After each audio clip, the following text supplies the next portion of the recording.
यहाँ के मर्द औरतों को ज्यादा इज्जत नहीं देते हैं। मैं अकेली हूँ, बल्कि यूं कहिए तलाक याफ्ता हूँ। पूरी सच्चाई ये है कि मेरी कई शादियां टूट चुकी हैं। गांव छोटा सा है, औरतों को मुझ पर एतमाद नहीं, दोस्ती नहीं करना चाहती। यहाँ तक कि मैं अपने घर के काम भी उनसे अलग वक्त पर करती हूँ। मैं लोगों में घुलने मिलने वाली औरत थी, मगर मुसलसल लोगों की नजरों में जीने से बेहतर है कि अकेले ही जिया जाए।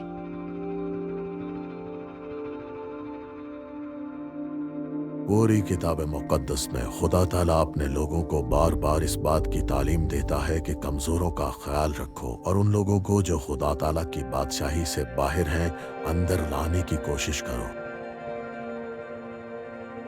सामरिया, ये इजराइल के अंदर वाक़ एक छोटा सा खित्ता है। हमारा ताल्लुक दूर से बनी इसराइल से जा मिलता है। हम उसी खुदा की इबादत करते हैं, मगर मसला यह है कि हमारी इसराइलियों से बनती नहीं है, बल्कि आप यूं कहें कि हमें दरअसल इसराइलियों से नफरत है और उन्हें हमसे नफरत। यहूदियों ने बेशुमार सामरे गुलाम बनाए, बहुत सौ को उन्होंने कत्ल किया और जो बच गए थे उन्हें जबरदस्ती अपने मजहब में शामिल करने की कोशिशें भी करते रहे। तो ये सब हुआ था मेरे परदादा के जमाने में, मगर अभी कल ही की बात लगती है। हमारे लिए तो ये कल ही है। बदकिस्मती से हमारे चारों तरफ यही यहूदी लोग आबाद हैं और हम तो बेसिकली बाहर के लोग हैं और कम तादाद में भी हैं। अजीब बात है कि अहद अतीक में बार बार खुदा ताला के लोगों को नसीहत की गई कि बाहर के लोगों का ख्याल रखो, बेवाओं का, यतीमों का, परदेसियों का, गरीबों का, उन लोगों का जो मुआशरे के किनारे पर हों, यानी कि कमजोरों का साथ दो। मगर हम सामरी शायद इस फहरिस्त में नहीं आते। और फिर मैं सामरिया के एक छोटे गांव में रहने वाली अकेली औरत, मैंने दोनों मुआशरों में एक आउटसाइडर, बल्कि शायद आखिरी दर्जे की आउटसाइडर होने का सामना किया होगा अपनी पूरी जिंदगी। हालांकि बाहर समझे जाने वाले लोगों में बहुत सलाहियतें होती हैं, पर हम बाहर के लोग थे और जब बाहर के लोगों को बाहर ही रखा जाए तो बहुत नुकसान होता है मुआशरे को। तो बात इस तरह है कि जनाब मसीह की खिदमत के इब्तदाई बरसों में वो सामरिया से गुजरे, उनका गुजर हुआ। वो सुखार तशरीफ लाए, यानी कि मेरे गांव में। वो मेरे गांव आए बहुत ही गैर मुनासिब वक्त पर, और सच कहूँ तो बहुत ही गैर मुनासिब अंदाज में भी। कोई एक मर्द किसी अकेली औरत से बात नहीं करता है। हमारे मुआशरे में ऐसा ही था।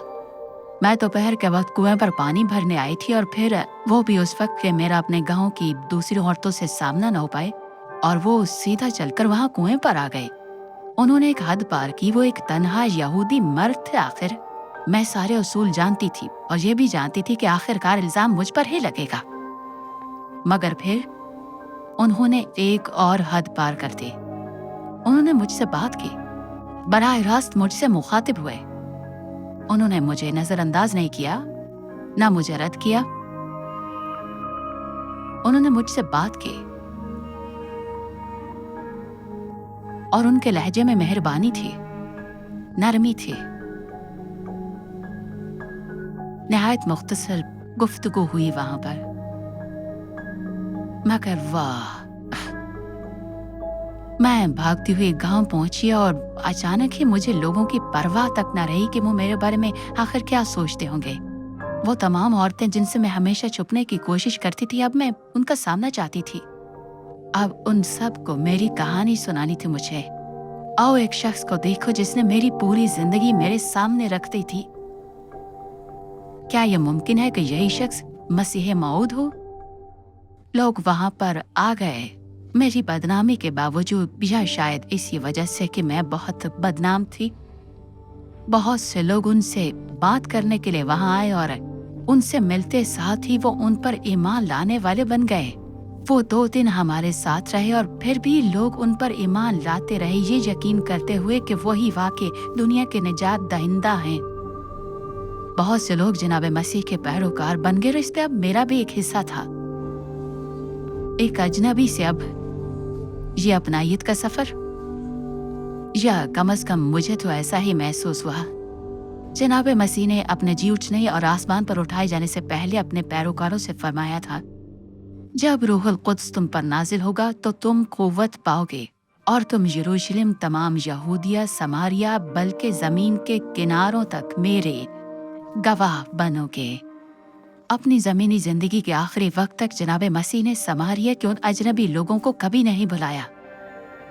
उन्हें मेरा ख्याल था, मेरे गांव के लोग याद थे, और उनका भी ख्याल था जो यहूदियत और इसराइल से बाहर के लोग थे, और मेरा भी। अगर आप वाकई जनाब मसीह के नक्शे कदम पर चलना चाहते हैं तो उन लोगों को खुदा ताला की बादशाही के करीब लाइए जिन्हें दुनिया अपने से अलग समझती है।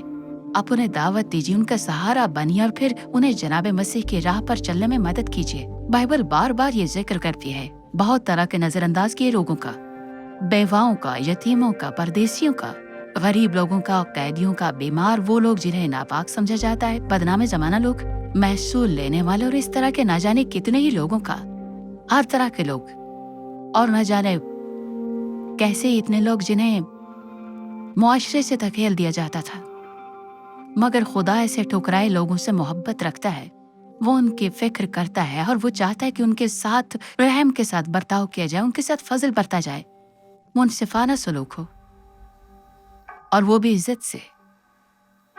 और हैरत की बात यह है कि खुदा ताला ने इस्राएल की अदालत की अपने ही लोगों की, ऐसे लोगों के साथ उनके गलत रवैये की वजह से तकरीबन उतनी बार ही जितनी बुत परस्ती की वजह से हुई।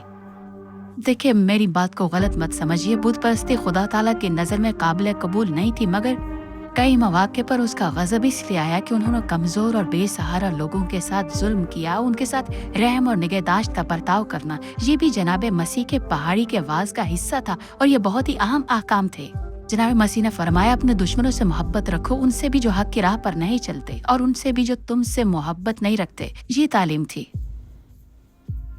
खुतबतुल जबल दरअसल जनाब मसीह के पैरोकारों के लिए जिंदगी गुजारने का एक रास्ता था, एक ऐसा तरीका जिस पर चलते चलते इंसान शागिर्द बनता, और यही तालीमात आखिरकार उसकी आखिरी हिदायत बनी। यानी यही तालीमात उनकी आखिरी हिदायत में एक तरह से सिमट कर आ गई थी। जाओ और सब कौमों को शागिर्द बनाओ, उन्हें बाप, बेटे और रूहुल कुद्स के नाम से बपतिस्मा दो, और उन्हें ये सिखाओ कि उन सब बातों पर अमल करें जिनका मैंने तुम्हें हुक्म दिया। खुदा ताला की बादशाही में जो शख्स भी उसका शहरी नहीं है, वो बाहर खड़ा हुआ शख्स है। इसलिए जाओ और उन्हें करीब लाओ, उनकी मदद करो, उनकी शागिर्द बनने में भी बेहद मदद करो। इब्रानी जबान में शागिर्द के लिए लफ्ज है तलमदीम, और इसके मायने बहुत बढ़कर हैं इस बात से कि सिर्फ उस्ताद की पैरवी की जाए। इब्रानी तर्ज अमल में शागिर्द महज पैरोकार ही नहीं होते, वो सिर्फ वाजिबी से कोशिश पर इक्तफा नहीं करते, वो उसके तर्ज जिंदगी में खुद को ढालते हैं। उस्ताद और तलमदीम का ताल्लुक इतना गहरा होता है कि बाज़ औक़ात शागिर्दों को अपना खानदान तक छोड़ना पड़ता है, और ये निहायत इज्जत की बात होती। यानी कि उस्ताद और शागिर्द का ताल्लुक यूं कहिए कि बाप बेटे से बढ़कर होता है।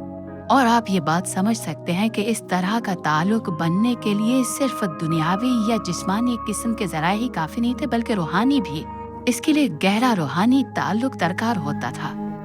इब्रानी में बनाने के लिए लफ्ज आसा इस्तेमाल होता है, जिसका मफहूम है वजूद में लाना या फिर तश्कील देना। तो इसलिए जब शागिर्द बनाने की बात की जाती है तो इसका मतलब होता है कि एक शागिर्द को वजूद में लाना, न कि सिर्फ कोशिश करना या फिर लफ्ज़ तश्कील। ऐसे लोग जो वक्त के साथ ढलते और मुसलसल आगे बढ़ते ही चले जाते, तो ये जारी और सारी रहता अपनी गहराइयों में भी और अपने वक्त में भी। और मैं जानती हूँ कि किसी ऐसे शख्स को जिसे सब ने बाहर खड़ा कर दिया हो, अपने करीब लाकर एक तलमीज बनाने का एहसास कैसा होता है। मैं किसी और चीज के बारे में सोच भी नहीं सकती जो कि इससे ज्यादा अहम हो। मैं जानती हूँ कि उस पड़ोसी की तरह रद्द किया जाना कैसा लगता है, पड़ोसी जो लोगों की नजर में कभी मोतबर न ठहरा हो, जिसे मोहब्बत न मिली हो। और मैं समझती हूँ बाज लोगों से मोहब्बत करना वाकई आसान नहीं होता, मगर जनाब मसीह के सच्चे शागिर्द, उसके सच्चे तलामसा, जहाँ नफरत हो वहाँ मोहब्बत लेकर जाते हैं। जनाब मसीह ने मेरे समारी गांव में बिल्कुल ऐसा ही किया था। मेरे लिए, एक औरत के लिए, एक बुरी शोहरत वाली औरत के लिए, वो नफरत के माहौल में दाखिल हुए मोहब्बत लेकर। और एक ठुकराई हुई औरत को दिल से अपना लिया।